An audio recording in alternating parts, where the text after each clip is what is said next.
Happy new moon, all of you. I'm just feeling the people out there that might see this video, and right now I'm just connecting in and feeling. I have a weird signal here, so I might be cutting out a little bit. I don't know if we're starting at the beginning, so hi. I'm just feeling my heart connect out to those of us who are, or those of you who might be seeing this video, and just feeling the tenderness and the fierceness of these times, and how I feel a longing for connection and being in healthy relationships. So I'm coming online today for the first time in over 6 weeks. It could be 2 months now of doing my Gene Key of the Day. And so I've taken a break to go down into a sort of dark night of the soul. I don't know if it's over yet. I don't know if I could say, but something has shifted. And so I wanted to speak to some of the astrological pieces that I've been tracking over this really accelerated and powerful last couple months. And I don't know how it's been for all of you. And part of the reason why I'm doing this live today is because I want to hear how things have been moving. But I will speak to a number of planetary aspects, archetypal cycles, and some of the themes that have been underway. And really all of this is just so that we can navigate these cycles with more consciousness and not get pummeled, and actually have our eyes open and be listening and able to do the work at deeper levels. One of my teachers, Robert O. Hotto, talks about how astrology, and so then the gene keys and the archetypal system, is what we live in an archetypal code. So we get to look at the planets and kind of get clues into what's underlying, what's inside the design of what we're experiencing in our lives. So first, I just want to say happy new moon. The moon and the sun are conjunct right now to plant a seed inside of Taurus, right inside of the 8th gene key. And the 8th gene key moves from the shadow of mediocrity to the gift of style and to the city of exquisiteness, the diamond of the self.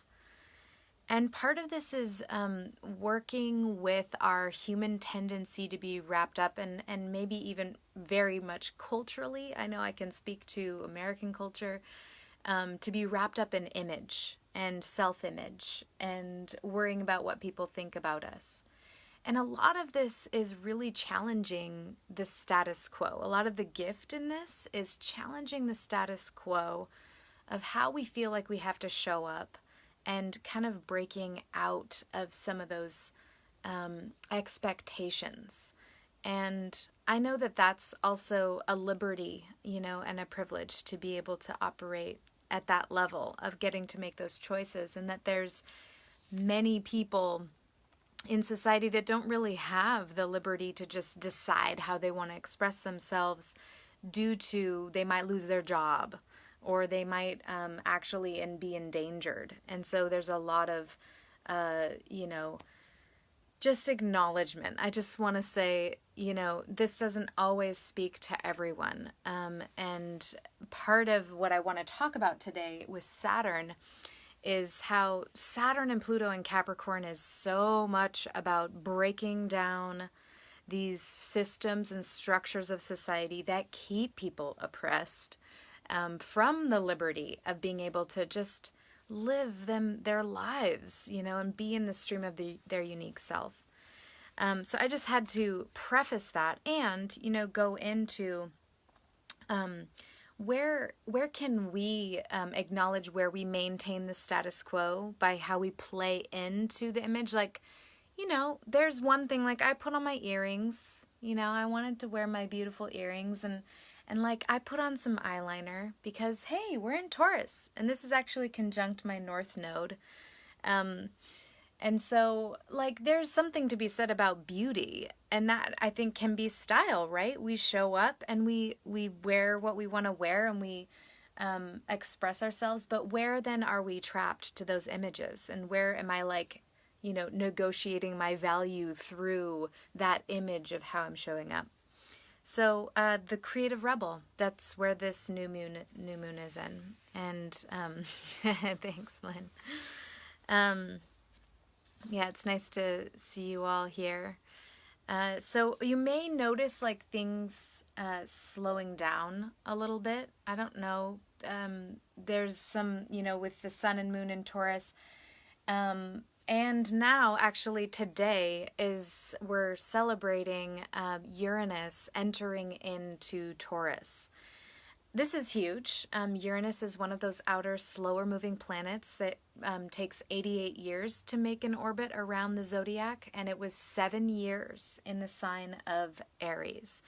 So from 2011, Uranus was revolutionizing our individuality and what does freedom mean. And we see a lot on identity politics, and we see a lot on how the political becomes personal and the personal is political, and just this whole process that I feel like with Mercury retrograde in late March and April in the sign of Aries, right before Uranus was about to leave after 7 years, I feel like that cycle really like brought all that stuff up. And I don't know if you were navigating any of that, but some of this Aries work is, how do I individuate myself and become a sovereign being inside of a tribe and a community? And how do I break out of collusion with aspects of tribalism that is actually not healthy? And that's also part of the Capricorn archetypes working themselves.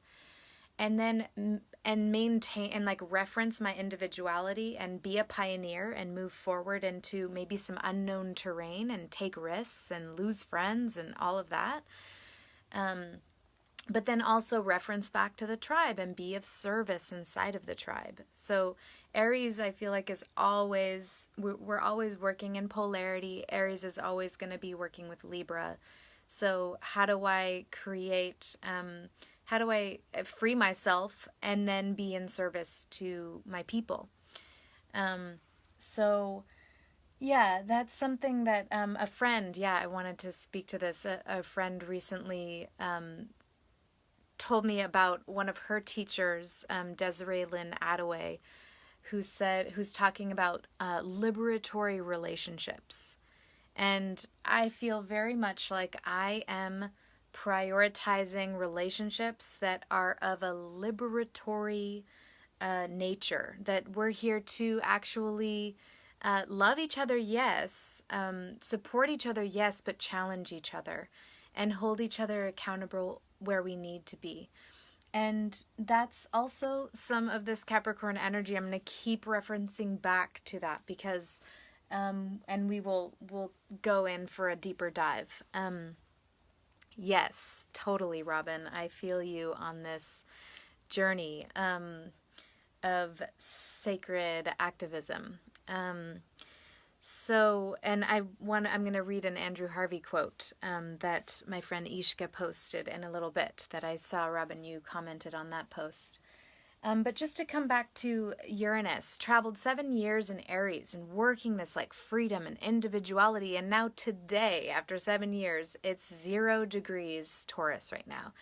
That's a major shift in the collective. That's just a major tone shift. And with the Uranian energy that is a liberating force, is bringing its focus now into the earth. Taurus is a feminine earth, fixed earth sign. So it's the most earth of earth inside the 12 zodiac wheel. So it's moving from a cardinal fire sign, all about action and fire, and now into a fixed earth sign. So we might feel there's this internal slowing down of some sort, also with the Taurus new moon today.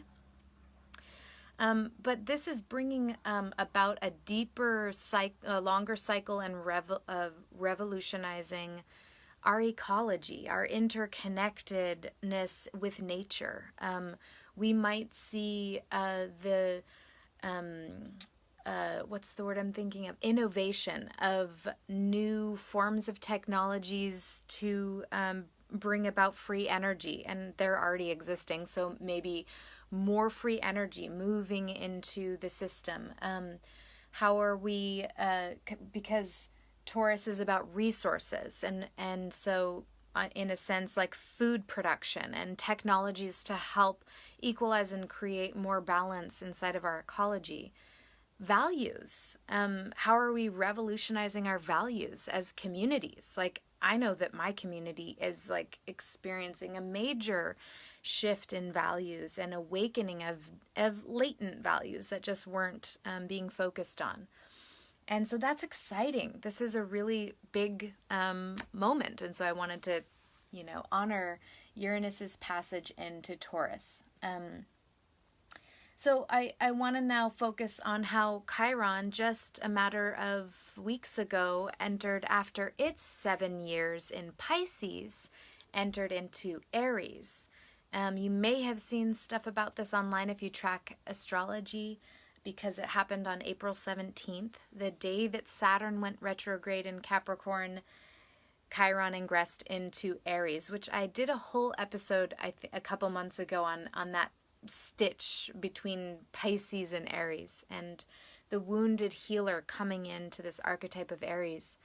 And I think the thing that's really relevant to speak to today is the role of anger inside of our evolutionary process, or spiritual communities, spiritual path. Anger is one of these untouchable emotions. Not untouchable, just it's shunned off to the over there kind of bad zone, which I also want to talk about, the good-bad binary. It's in the bad zone because we haven't really known how to use anger as a collective, and it's very destructive force when used without, incredible presence and, harnessing. And so there tends to be this interesting, like, oh, no, anger doesn't have a place in our process. Don't bring your anger here. You're being divisive. You're not bringing love. Like, come on, it's all love and light. And that is just being so, like, disintegrated right now. Love and light is all there is on spiritual planes, and we can translate it all into love and light. But when it comes to here and being human, we have a range of emotions that have been put into a hierarchical order of what's acceptable. And anger is one of those ones that has been repressed, and so an incredibly untapped and dangerous force because we don't know how to use it. So, yes, spiritual bypassing. Exactly. So we tend to bypass our anger, and we tend to only let it come out, whatever. We just judge it. We shame it, we judge it, we feel bad about it, we hide it. But you know what? There is a really important role for anger. And I imagine that you guys may have been touching in on anger recently, because Mars, for the last 2 months, has been passing through Capricorn.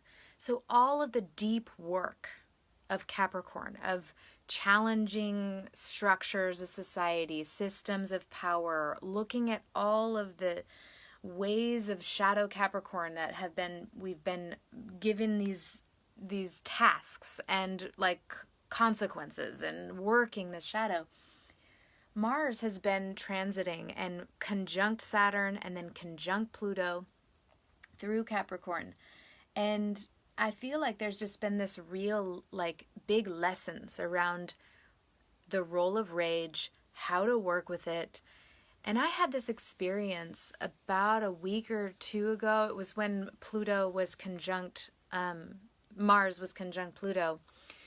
I had this experience of allowing my anger to fully come in and to harness it and use it as a weapon against shame And you know what? I'm going to tell the whole story because I'm transparent like that. I'm kind of one of those, like, I don't want to, I'm just want to reveal that it actually was lovemaking, and it was where pain and pleasure, anger and pleasure, the signals came together and created a weapon where I used it directly against the shame that I have, been conditioned into and had and lived with inside of my being.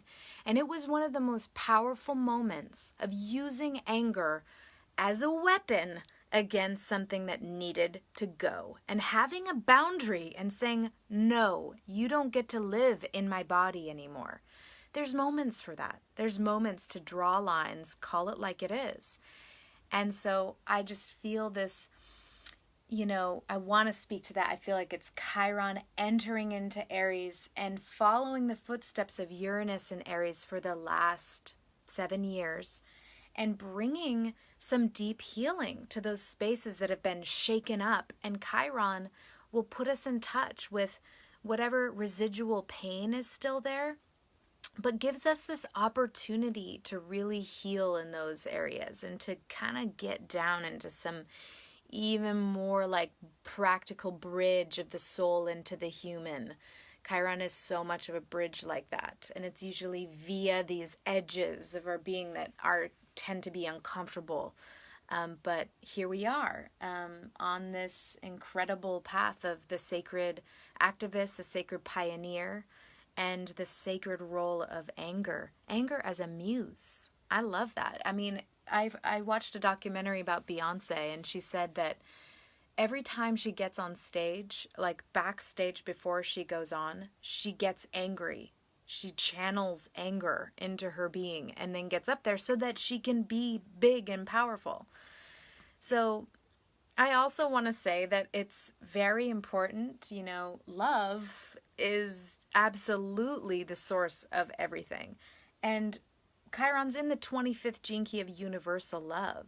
So we're just holding it all in love. We're holding it all in acceptance, but we're widening our horizons and emotional scope of what's okay, and then learning how to use it for good. So, yeah, I would love to just touch a little bit deeper on Saturn and Pluto in Capricorn. Saturn went retrograde on April 17th. And will be until September 6th. And this is sort of the one of the cycles where retrogrades kind of bring up unconscious material, and they allow things that were unseen in these areas to come through. So it's kind of, with Saturn, this is like where the work can be like really, like we're really doing the work. And if we're not, then we're dealing with consequences, because I love the way that Saturn is just like so straightforward. It's just like, here's your work, here's the consequences to the things that you've had in motion, and check yourself, and it bottom lines everything. So if you tend to be a real positive thinker and constantly, it's that whole Pollyanna approach, constantly just creating a silver lining instead of maybe sometimes really going into that dark cloud and seeing what needs to be seen. Saturn really can give us this, like, we don't have a choice. We're really not, like, we don't get to negotiate this particular aspect of our evolution. And if we resist and we don't, then, the work is just hard, and consequences of our life we keep hitting walls. So working with Saturn is like getting down and saying, okay, I'm here to learn. I'm here to let you show me. And in this particular case, what are the structures of Capricorn that I'm invested in, are my ego's invested in, that need to be broken down. And so for me, some of this work has really clearly revealed itself through like the hierarchical structures of power. And I know that conceptually I've been seeing this for as long as I've been awake, the way that mainstream culture and government and, is based on these power dynamics that I don't, resonate with. But at this time now, I'm given the real life opportunity through this Saturn transit to actually do my work of reckoning where that lives in me, where I've been indoctrinated into certain ways, certain cultural systems and ways of thinking and power, privilege, and all of that stuff. So I just want to invite us all to navigate these spaces as consciously as we can. And one of the ways is to just ask yourself, what are the tasks that life has been delivering me? What are the things that life has been saying you really need to work on this area and challenging you to kind of wake up? And how might that relate to the Capricorn archetypes? The way Saturn works often is first by telling us what we don't want.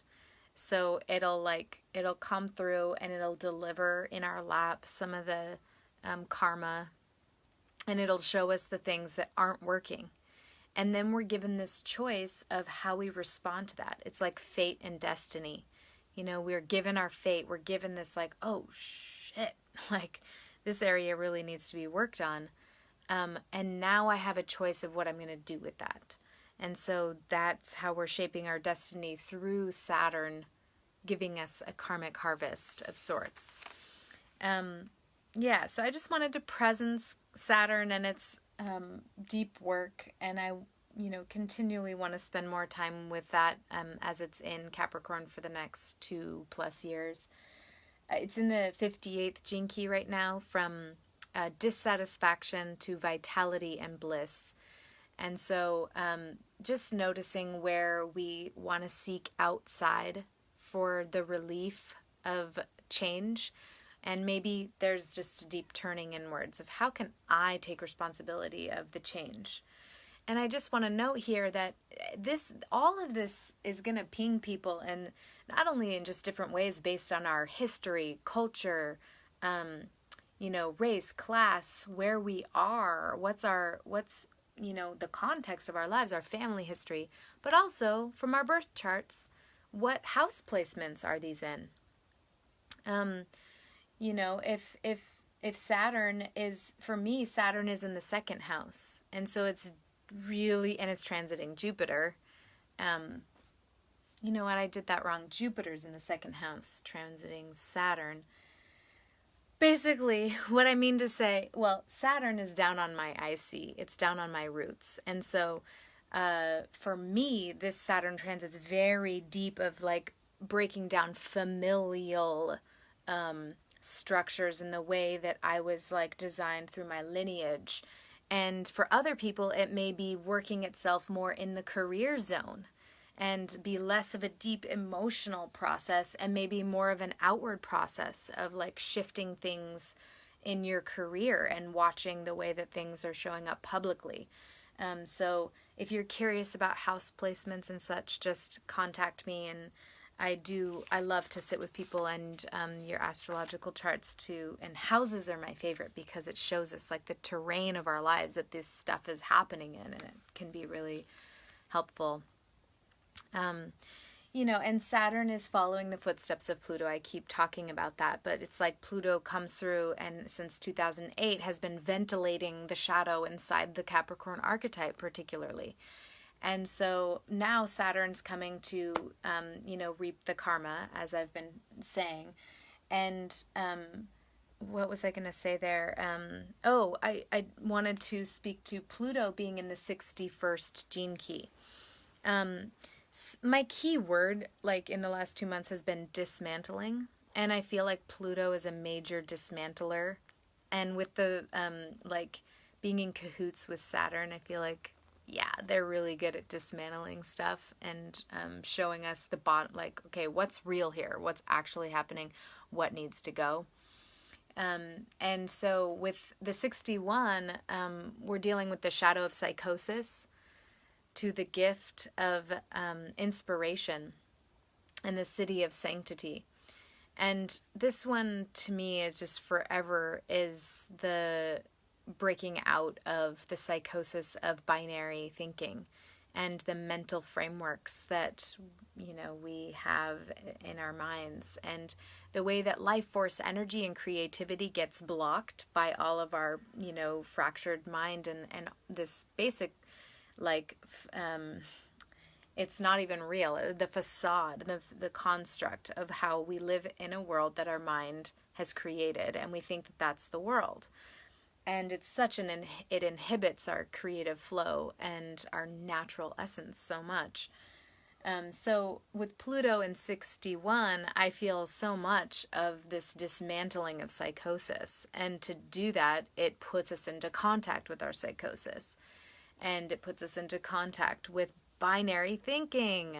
Oh my gosh, how much we've been trained, at least in this culture, on the good bad binary, and how that just catches things and limits our capacity in such big ways. And we could go so much deeper into this, but we're receiving the karmic consequences of attempting to negotiate our potential through a good bad binary. It just doesn't work. We're not going to get very far doing that. If I keep trying to be good, then all my bad is just going to keep getting more and more monstrous, and then taking sabotaging, because we're always going to, like, our goals and our intents may be up here, but we're always going to, like, be pulled down by the gravity of the status quo of our programming, of our subconscious programming. So being able to face all of these things, and 61, oh my, like, not an easy thing to work with. In the Gift of Inspiration, Richard talks about how it's like this complete, like, disorienting, like, loss of self, like, oh my God, all of these things of who I thought I was are now falling away, and who am I? And so for me in this last 2 months, it's been the most disintegrating, dismantling, like, falling away of so many parts of myself. And it's been so painful and so necessary. And it might not be as intense for you out there because I'm going through specific transits, but it may be. And so I just want to offer that context for you to see that we're really calibrating to new potential, but we're not in control. Like, Pluto is transpersonally, like, we're in Pluto's zone. Pluto's having its way with us, and the more we can surrender to its impact and influence and just let ourselves be taken apart, the more easeful this will be. And it's really painful. I see certain people really holding on, and it's really painful. I feel like I've been talking for so long. Entering the unknowable. So much. Trusting that unknown. The never-ending question of why. Yes. 61. The pressure of the mind. Hi, everyone new that I haven't seen here. Oh, yes. Beautiful. Thank you, Mitch. Beautiful wisdom. Well, I've said a lot. All the while, we can't forget that Jupiter's retrograde in Scorpio. And that's just churning up this deep, like, shadow material, as we've been talking about, and just giving us, like, way more access to the unconscious, like, pain and things that we don't usually want to see is opening up simultaneously. And I just love the holographic nature of how it all works together. The way that right now we couldn't be going as deep into these, like, shadow Capricorn archetypes if Jupiter wasn't in Scorpio, opening up our capacity to really feel those places, be put into contact, be inside of an alchemical process, inside of what we usually haven't had the capacity to feel. Now we have this doorway in. So if anyone wants to share how things are going out there, I'm open to hearing. I think I should play a round of the game since we have it out while we're here. Does anyone have any feedback on that? Should we play one round while we're still here together?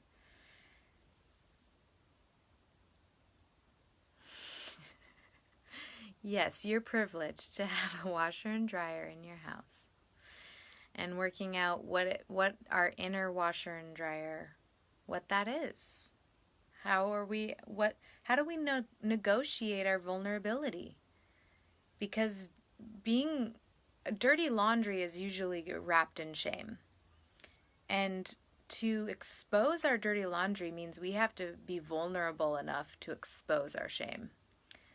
And we tend to have all sorts of patterning around how we keep ourselves protected from being vulnerable. And there's certain survival, of course, some of that is really important at a survival level, but just on an emotional human level, we're trying to break out of some of that. So yeah, what is the metaphor of the washer and dryer for you? And how do we come clean? Transparency is so key right now for me, of being able to just show up and not pretend like I'm perfect. Oh my God.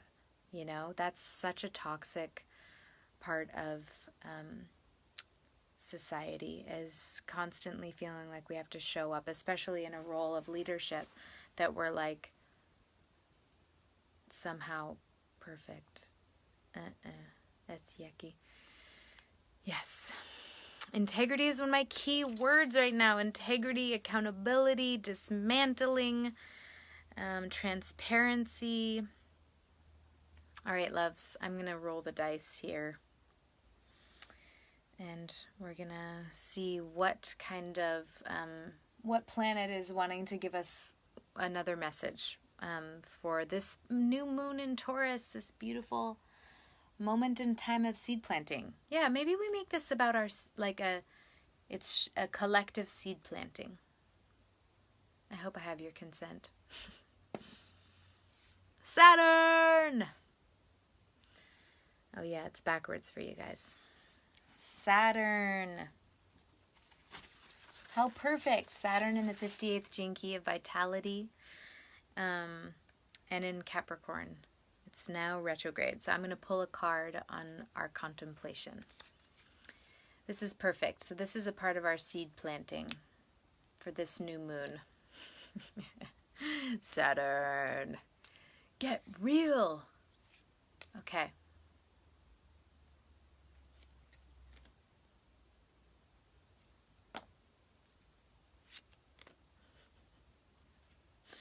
You guys, I keep pulling life cards. I'm not playing the game right. It keeps telling me to talk about this key, and I just want to do a creative contemplation, so I'm going to pull another card. Poetry. So pause and write a poem inspired by this key, and then recite it. So 58 is from the shadow of dissatisfaction to the gift of vitality and bliss. And we're with the planet Saturn.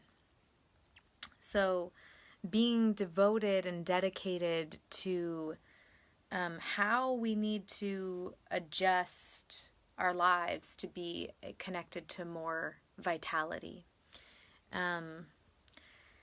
Okay, poetry. I think what I'll do is actually just do a freestyle, because that feels a little bit more like it's my form of poetry. And so I'm going to pull up a beat, because that can be helpful with freestyling.